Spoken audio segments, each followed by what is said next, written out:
گا، یعنی حالت احرام میں آ جائے گا۔ جب آدمی حالت احرام میں ہوتا ہے تو بہت سی ایسی چیزیں جو پہلے اس کے لیے جائز تھیں ناجائز ہو جاتی ہیں۔ مثلاً سلا ہوا کپڑا مرد کے لیے منع ہو جاتا ہے۔ سلے ہوئے کپڑے سے مراد کیا ہے؟ جو بدن کی ہیئت پر سلا ہوا ہو، بدن کی شکل پر سلا ہوا ہو۔ قمیص اوپری بدن کی شکل پر ہے، شلوار نیچے کی بدن کی شکل پر ہے، سر کی ٹوپی سر کی شکل پر ہے، تو اس طرح کے انداز سے جو بھی چیزیں سلی ہوئی ہیں وہ سب منع ہو جاتی ہیں۔ اگر کسی حاجی کے پاس چادر کے 2 ٹکڑے چھوٹے ہیں، اگر ان کو سی کر ایک چادر بناتا ہے تو یہ منع نہیں ہے، چونکہ بدن کی ہیئت پر نہیں ہے، تو اس طرح کی چادر بنا لینا یہ کوئی منع نہیں۔ تو جناب جو ہے بدن کی ہیئت پر سلا ہوا کپڑا مرد کے لیے منع ہے۔ 1 نمبر 2 خوشبو منع ہے۔ خوشبو سے متعلق جتنی بھی چیزیں ہیں وہ حالت احرام میں منع ہو جاتی ہے۔ مثلاً خوشبودار صابن ہے، ٹوتھ پیسٹ ہے، خوشبودار کوئی دوا ہے، اسی طرح جناب آج کل یہ مختلف قسم کی جناب سپاری آ رہی ہیں خوشبودار، یہ سب منع ہیں۔ خوشبودار چیزیں منع ہیں۔ اور تیسری چیز جناب جو ہے میاں بیوی سے متعلق ساری چیزیں منع۔ اور چوتھی چیز شکار۔ یہ 4 بڑی چیزیں ہیں۔ آج کے زمانے میں وہاں شکار کا تو کوئی ایسا وجود نہیں ہے، لیکن حرم میں کبوتر ضرور ہوتا ہے، تو اس کبوتر کو ڈرانا اڑانا، بہت سے لوگ جناب وہاں جا کر ذرا منظر قائم ہو جائے اس کے لیے اس کبوتروں میں جاتے ہیں، تھوڑا سا منظر قائم ہو جائے، ہم تصویر لے لیں، تو بھائی یہ منع ہے۔ وہاں کے کبوتر کو ڈرانا منع ہے، کسی چیز کو بھی ڈرانا منع ہے، تو ان چیزوں سے اجتناب۔ تو جناب یہ چیزیں منع۔ اس کے علاوہ اور بہت سی ایسی چیزیں جو حالت احرام سے پہلے بھی منع ہے، جیسے گناہ کرنا منع ہے، وہاں گناہ کرنا اور زیادہ منع ہے۔ اس لیے قرآن نے جناب کہا الحج اشہر معلومات فمن فرض فیہن الحج فلا رفث، فحش نہیں، ولا فسوق، گناہ کا کوئی کام نہ کرے، ولا جدال، اور حاجی صاحب جھگڑا بھی کسی سے نہ کرے۔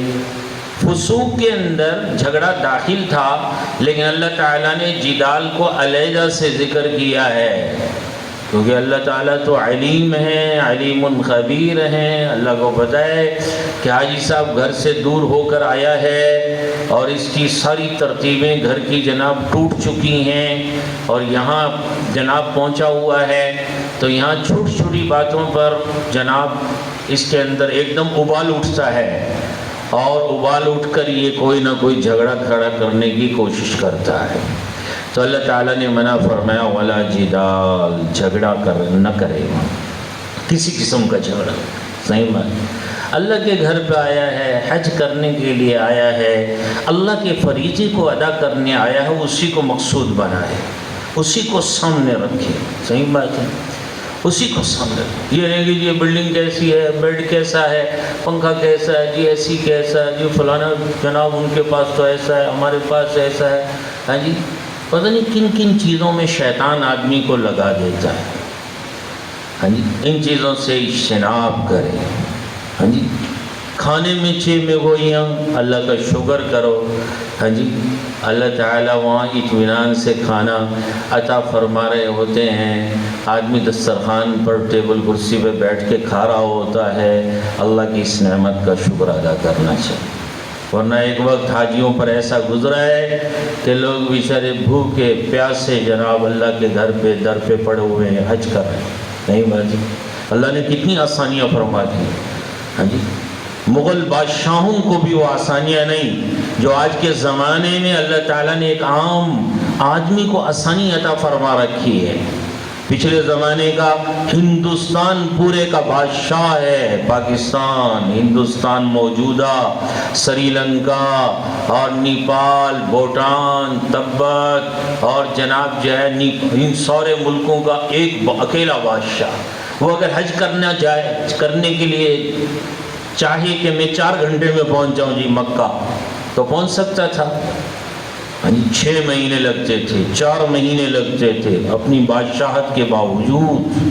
اور آج اللہ نے اتنی آسانی فرما دی کہ صبح ایک صاحب اپنے کاروبار پر بیٹھے ہوئے نظر آ رہے ہیں اور رات کو جناب جو ہے مکۃ المکرمہ سے گھر والوں کو فون کر کے بتا رہے ہیں کہ الحمدللہ میرا عمرہ ادا ہو گیا ہے۔ اللہ نے کتنی آسانی فرما دی۔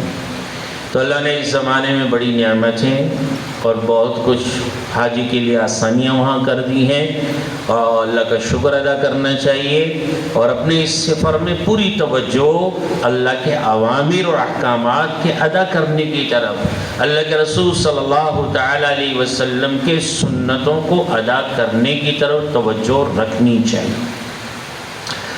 تو قرآن نے کہہ دیا کہ ان ساری چیزوں سے اجتناب کرے، جیسے وہاں ایک نیکی کا ثواب 1,00,000 کے برابر ہے، وہیں جناب عبداللہ ابن عباس رضی اللہ عنہ فرماتے ہیں کہ وہاں ایک گناہ کا بھی جناب وہ گناہ بھی اتنا بھاری ہو جاتا ہے، گناہ بھی وہاں پھر بھاری ہو جاتا ہے۔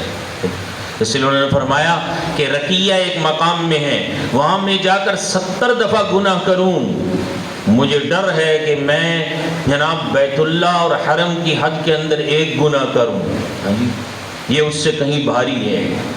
اس لیے جناب اپنے آپ کو گناہوں سے جناب بچاوے۔ تو جناب عورت کے لیے سلا ہوا کپڑا منع نہیں، وہ ہاتھوں میں دستانے پہن سکتی ہے، اور جناب جو ہے جوتا ہر قسم کا پہن سکتی ہے، موزہ پہن سکتی ہے، اور جناب عورت کے لیے کوئی خاص شریعت نے کوئی خاص کپڑا یا لباس احرام کے لیے مقرر نہیں کیا۔ بعض مستورات یہ سمجھتی ہیں کہ سر کے اوپر ایک کپڑا باندھا جاتا ہے، وہ اپنے بالوں کو سنبھالنے کے لیے باندھا جاتا ہے، وہ کوئی احرام کا حصہ نہیں ہے، احرام سے اس کا کوئی تعلق نہیں ہے۔ پھر وہ یہ سمجھتی ہیں کہ وہ کپڑا باندھنے کے بعد اگر کھول لیا گیا تو ہمارا احرام ختم ہو جائے گا، ایسی بھی کوئی بات نہیں ہے۔ تو مستورات کو چاہیے کہ جب وہ وضو کرے تو اگر اپنے بالوں کو اس کپڑے سے باندھا ہوا ہے تو وضو کے اندر اپنے ہاتھ اس کپڑے کے اندر لے جا کر بالوں پر مسح کرنا ضروری ہے، ورنہ وضو نہیں ہوگا۔ وضو نہیں ہوگا تو نماز نہیں ہوگی، طواف نہیں ہوگا۔ ہاں، تو اس کے نیچے جناب ہاتھ لے جا کر سر کے بالوں پر مسح کیا جائے تب ان کا وضو ہوگا۔ تو سلا ہوا کپڑا عورت کے لیے منع نہیں ہے، یہ ساری چیزیں استعمال کر سکتی ہیں۔ عورت کا احرام صرف اس کے چہرے میں ہے کہ چہرے کے اوپر کپڑا نہ لگے، لیکن چونکہ عورت کے لیے پردے کا حکم بھی ہے، پردہ اپنی جگہ ایک فرض ہے، اور جناب جو ہے حج کی وجہ سے احرام کی حالت میں چہرے کا کھلا ہونا ایک علیحدہ مسئلہ ہے۔ اس لیے علماء نے لکھا ہے کہ جناب چہرے کے اوپر وہ اس انداز سے کپڑا ڈالے تاکہ پردہ بھی ہو جائے اور چہرے پر کپڑا مس بھی نہ کرے۔ تو پرانی کتابوں میں جو ترتیب لکھی ہے وہ تو جناب انہوں نے بڑی جناب مشکل ایک ترتیب کہ جی یہاں لکڑیاں کھڑی کرے اور اس کے اوپر سے کپڑا ڈالے تاکہ جناب وہ کپڑا لٹکا رہے، اور جب کوئی مرد نہ ہو تو چاہے چہرہ کھولے رکھیں، کوئی اجنبی مرد نظر آ جائیں تو اپنا جناب کپڑا لٹکا لیں چہرے کے سامنے، تو چہرے سے وہ کپڑا دور بھی رہے اور چہرے کو لگے بھی نہ، تو پردے کا فریضہ بھی ادا ہو اور احرام کی جو بات ہے وہ بھی ادا ہو۔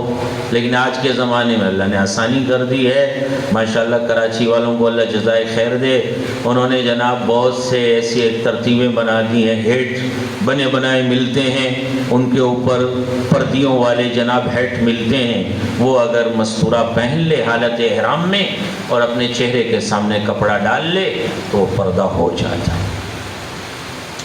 باقی جو پابندیاں ہیں جو مرد سے متعلق ہیں وہی عورت سے متعلق ہیں. خوشبو کا استعمال منع، میاں بیوی سے متعلق جو بھی چیزیں ہوتی ہیں وہ منع، اور شکار سے متعلق جو مسئلہ بتایا گیا وہ بھی ساری چیزیں منع.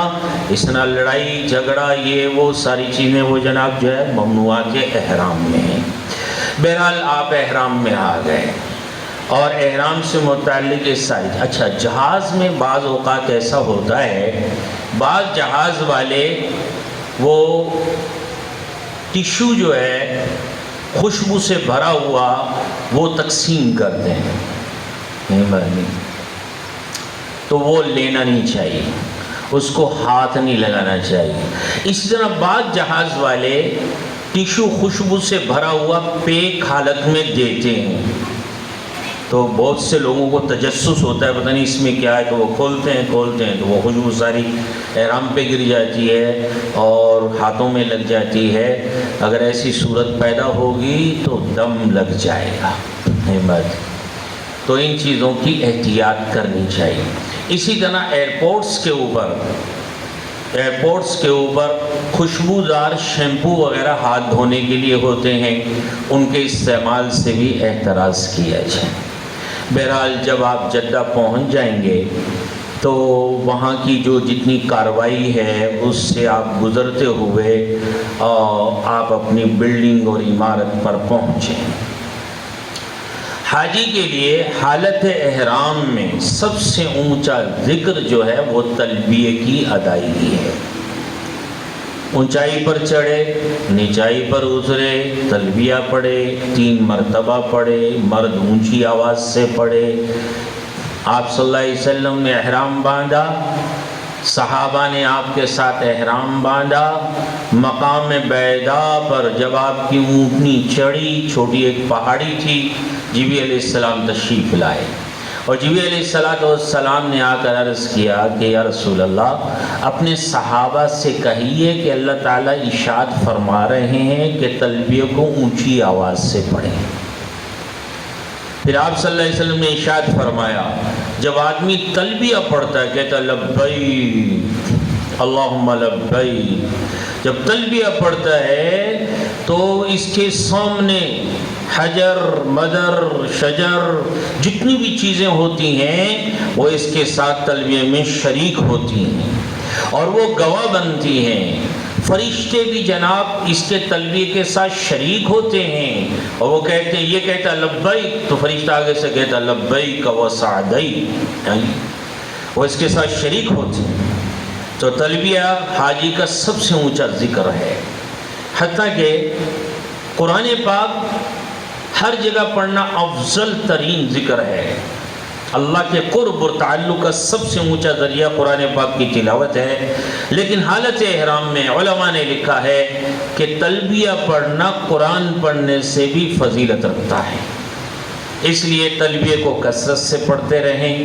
جب آپ حرم میں داخل ہوں تو علماء نے لکھا ہے بھئی مکہ میں حرم میں داخل ہونے سے پہلے غسل کرنا مستحب ہے.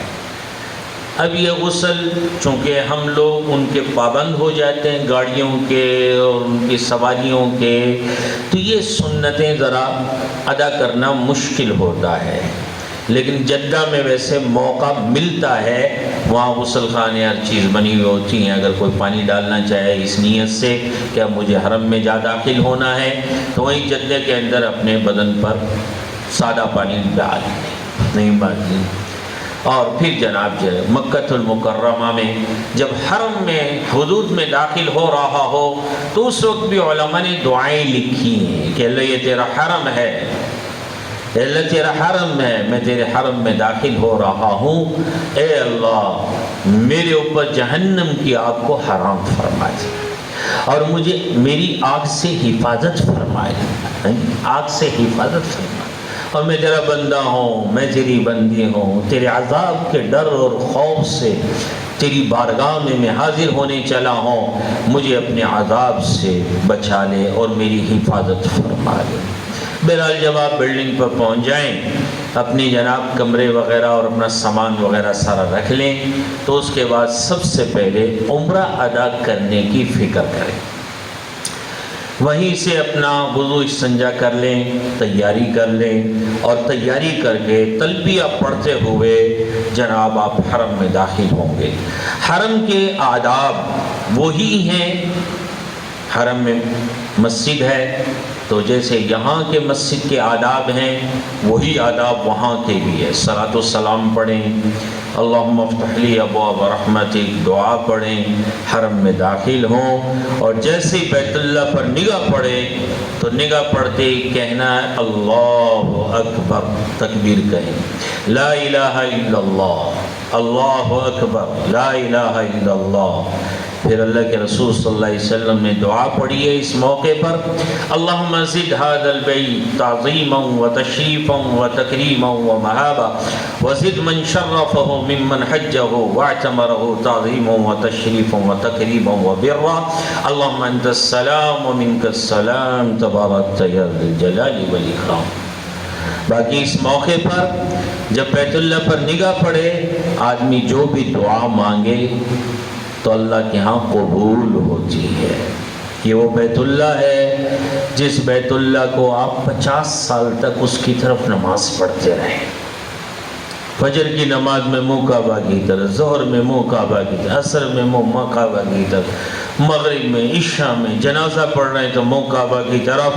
کوئی 40 سال تک، کوئی 50 سال تک، کوئی 60 سال تک یہی آواز، یہی صدا لگاتا رہا۔ آج وہ بیت اللہ اس کی نگاہ کے سامنے۔ تو بھائی اس وقت جم کے دعا مانگی۔ اللہ کے ہاں علماء نے لکھا ہے اس موقع کی دعا رد نہیں ہوتی، اس پہلی نگاہ بیت اللہ کی دعا رد نہیں ہوتی۔ خوب دعا مانگے۔ دعا سے جب آپ فارغ ہو جائیں تو اب آپ نے طواف ادا کرنا ہے۔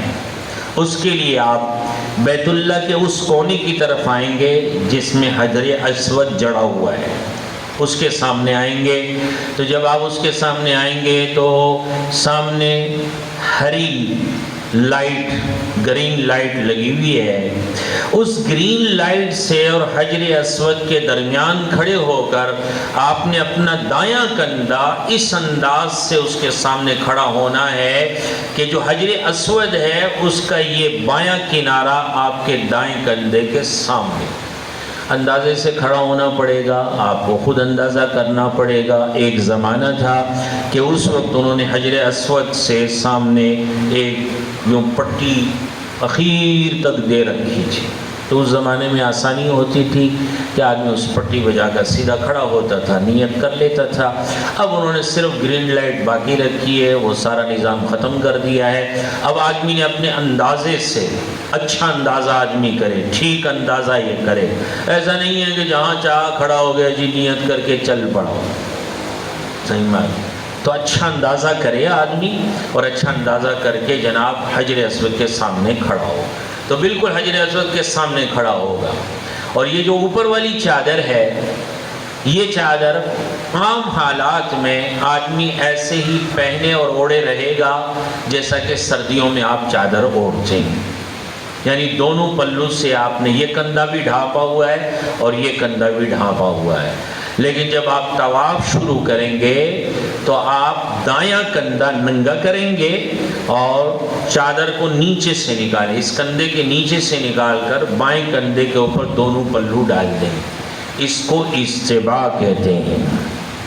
اس کے بعد آپ نے نیت کرنی ہے، سامنے یوں کانوں تک ہاتھ اٹھانا ہے اور نیت کرنی ہے کہ میں عمرے کا طواف ادا کرنے چلا ہوں، اور بسم اللہ اللہ اکبر لا الہ الا اللہ وللہ الحمد، کم از کم بسم اللہ اللہ اکبر ضرور کہیں، بسم اللہ اللہ اکبر۔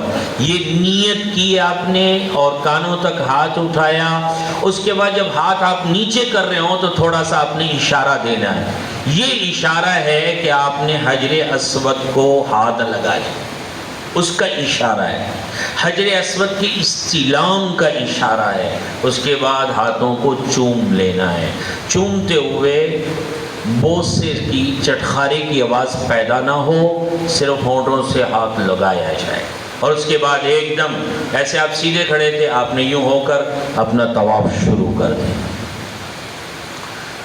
تو یہ آپ کی نیت ہو گئی، اور پہلے جو 3 چکر ہیں مرد نے پہلوان کی طرح چلنا، ایسے کر اکڑ کے پہلوان کی طرح چلنا، اس کو رمل کہتے ہیں۔ عورت کے لیے یہ پہلوان کی طرح چلنا نہیں ہے، بلکہ پورے حج میں کوئی ایسا عمل شریعت نے عورت کو نہیں بتایا جس سے عورت کے جسم کی نمائش ہوتی ہو یا اس کا پردہ جو ہے اس کے خلاف بات صادر ہوتی ہو۔ تو مرد جناب 3 پہلے چکروں میں پہلوان کی طرح چلے گا، اور چلتے ہوئے دوران طواف اس کا ذکر سبحان اللہ، الحمدللہ، لا الہ الا اللہ، اللہ اکبر وللہ الحمد، تیسرا کلمہ پڑھتا ہے۔ یہ افضل ذکر ہے طواف کرنے والے کے لیے، اگرچہ دعا کرنا بھی جائز ہے، قرآن کی تلاوت کرنا جائز ہے، کوئی اور ذکر کرنا چاہے تو وہ بھی کرنا جائز ہے، تو یہاں دعا بھی مانگ سکتا ہے۔ آپ اللہ کے سامنے ہیں، اللہ آپ کے سامنے ہیں، جو چاہیں دل سے مانگتے رہیں، تو جناب خوب اللہ سے اس موقع سے مانگا بھی جائے۔ تو جناب جو ہے دوران طواف بیت اللہ کو دیکھنا جائز نہیں، دوران طواف بیت اللہ کو دیکھنا جائز نہیں۔ اسی طرح یاد رکھیں بیت اللہ کو صرف حجر اسود کو آپ ہاتھ لگا سکتے ہیں، چھو سکتے ہیں، اگر موقع ہو آپ پہنچ جائیں تو آپ چھو سکتے ہیں۔ اسی طرح رکن یمانی جو حجر اسود سے پہلا کونا بنتا ہے اسے رکن یمانی کہتے ہیں، اس پر اگر آپ پہنچ جائیں تو آپ بسم اللہ اللہ اکبر کہہ کے اس کو دائیں ہاتھ سے دونوں ہاتھ سے چھو سکتے ہیں، دور سے اس کا استعلام نہیں ہے۔ تیسری جگہ بیت اللہ کی جس کے ساتھ آپ لپٹ سکتے ہیں اور بلکہ اپنے سارے جسم کو لگا سکتے ہیں، مل سکتے ہیں، وہ حجر اسود سے دروازہ جو بیت اللہ کا ہے اس کی چوگٹ کے درمیان کا جو جگہ ہے اسے ملتزم کہتے ہیں، چمٹنے کی جگہ، وہ 2-2.5 گز کی جگہ ہے۔ اس کے علاوہ بیت اللہ کو ہاتھ لگانا، اس کو چمٹنا جائز نہیں۔ یہ 3 جگہیں ہیں جہاں بیت اللہ کو آپ ہاتھ لگا سکتے ہیں اور اس کو چمٹ بھی سکتے ہیں اور دعا مانگ سکتے ہیں۔ باقی جگہوں پر دور کھڑے ہو کر دعا مانگیں، ہاتھ نہ لگائیں، نہیں بات۔ بہرحال پہلے 3 چکر آپ نے پہلوان کی طرح چلنا ہے۔ ہر چکر پر جب آپ گرین لائٹ کی طرف آئیں گے، حجر اسود کی طرف آئیں گے، تو آپ نے گرین لائٹ کو دیکھ کر اپنا اچھا اندازہ کر کے کہ میں اب بالکل حجر اسود کے سامنے آیا ہوں، پھر آپ پلٹ کر حجر اسود کو دیکھیں گے اور دیکھتے ہوئے بسم اللہ اللہ اکبر کہتے ہوئے چومتے ہوئے اگلا چکر آپ نے شروع کرنا ہے۔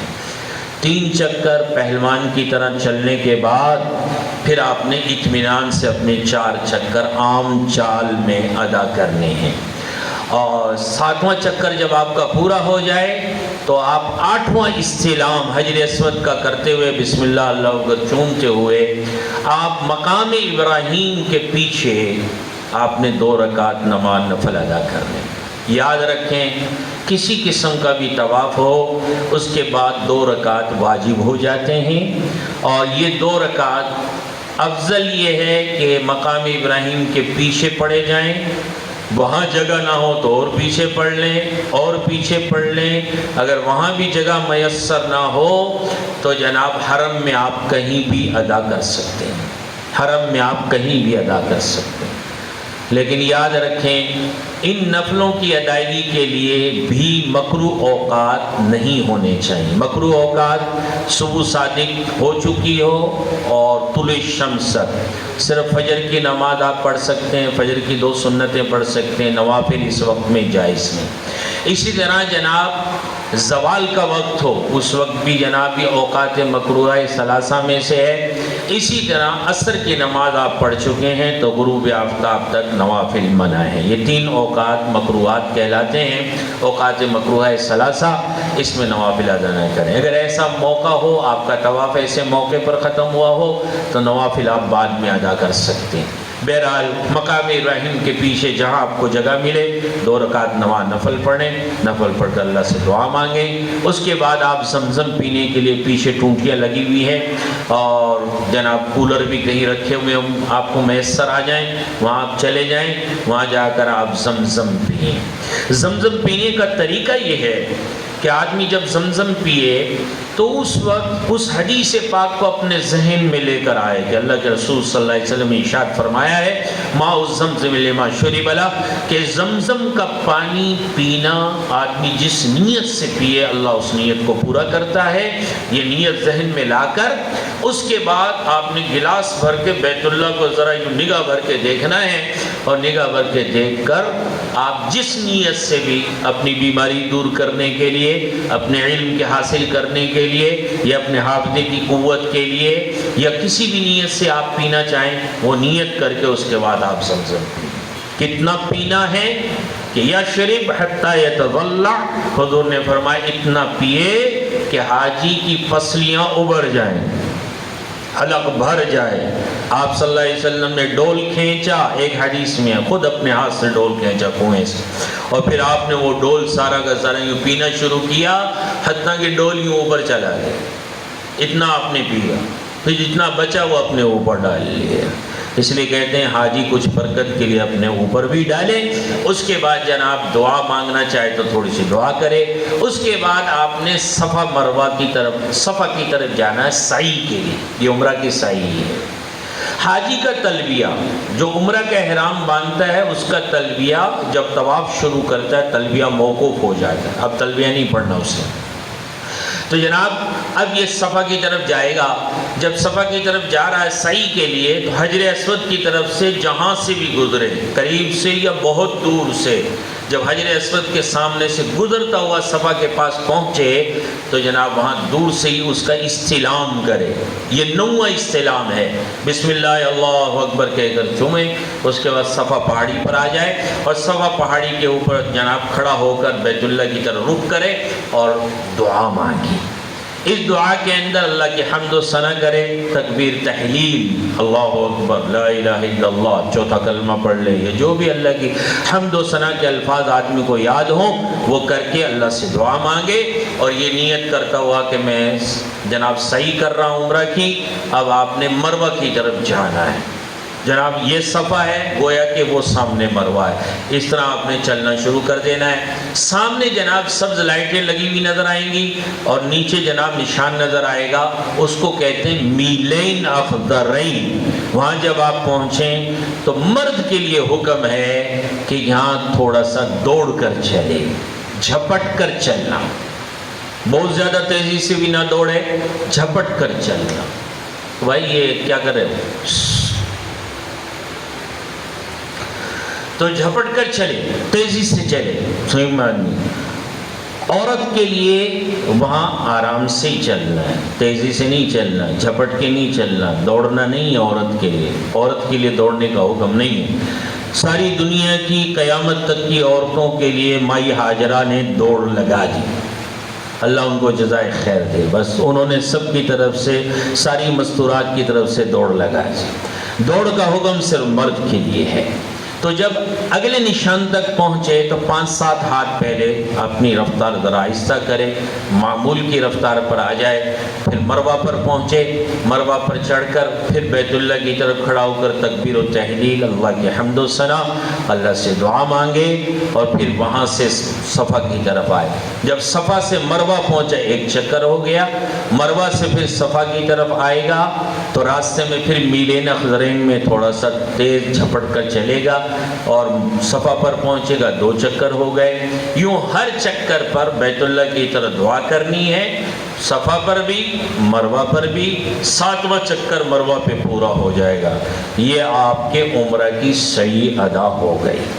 اب صرف رہ گیا سر مونڈنا، مرد جا کر اپنا حلق کروا لیں، سر منڈوا لیں تو جناب احرام سے فارغ ہو گئے، نہا دھو کے اپنے کپڑے پہن لیں، جتنے بھی ممنوعات احرام تھے وہ سب اس کے لیے اب ٹھیک ہو گئے، درست ہو گئے۔ مستورات جو ہے وہ اپنے بالوں کی چوٹی پیچھے سے برابر کر کے پیچھے سے برابر کر کے 1 پور کے برابر 1 انچ کے برابر اس انداز سے کاٹیں کہ جناب تمام بال اس میں آ جائیں. تو وہ بال جب کاٹ لیں گی تو احرام سے نکل لیں. یاد رکھیں مستورات اپنے طواف کر چکی، صفا مروہ دوڑ چکی، اب صرف احرام سے نکلنا ہے تو اپنی چوٹی وہ خود بھی کاٹ سکتی ہیں یا ان کی ساتھی جو مستورات ہیں جن کے اعمال پورے ہو چکے اور وہ بھی اب احرام سے نکلنے والی ہیں تو وہ بھی ایک دوسرے کی چوٹی کاٹ سکتی ہیں. اسی طرح کوئی محرم مرد بھی اس کی چوٹی کاٹ سکتا ہے. اور اسی طرح مرد آپس کے اندر اگر ایک دوسرے کا حلق کرنا چاہیں تو وہی ایک دوسرے کا حلق کر سکتے ہیں جن کے اعمال پورے ہو چکے ہوں، یعنی طواف کر چکے ہیں، سعی کر چکے ہیں، اب صرف احرام سے نکلنا ہے، سر مونڈوانا ہے تو وہ ایک دوسرے کا سر مونڈ سکتے ہیں، یہ ان کے لیے جائز ہے. تو عمرہ کے اعمال ایک احرام ہے جو آپ نے پاکستان سے باندھنا ہے، نیت بھی یہیں سے کرنی ہے، چاہے ایئرپورٹ سے کریں، چاہے گھر سے کریں، چاہے جہاز میں بیٹھ کر کریں. اور دوسرا کام جا کر طواف کرنا ہے. تیسرا کام سعی کرنی ہے صفا مروہ کی. اور چوتھا کام سر منڈوا دینا ہے. تو یہ عمرہ آپ کا ادا ہو گیا. عمرہ میں یہ 4 باتیں ہیں: احرام، طواف، سعی اور حلق کرنا، مستورات کا تقصیر کرنا. اب آپ نہا دھو کے کپڑوں میں آ گئے. اب مکۃ المکرمہ میں جتنا وقت بھی آپ کو رہنے کا موقع ملے اپنا وقت زیادہ سے زیادہ بیت اللہ کے ساتھ گزارنے کی کوشش کریں. رسول اقدس صلی اللہ علیہ وسلم نے ارشاد فرمایا ہے بیت اللہ پر ہر وقت 120 رحمتوں کا نزول ہے، جس میں 60 اس کا طواف کرنے والوں کے لیے ہے اور 40 جناب باقی عبادات میں مشغول ہونے والے کے لیے ہے اور 20 صرف بیت اللہ کو جو نظر بھر کے دیکھتا رہے اس کے لیے بھی ہے. وہ ذکر نہیں کر رہا، قرآن نہیں پڑھ رہا، کوئی عمل نہیں کر رہا، صرف بیت اللہ کو دیکھ رہا ہے تو اس کے لیے بھی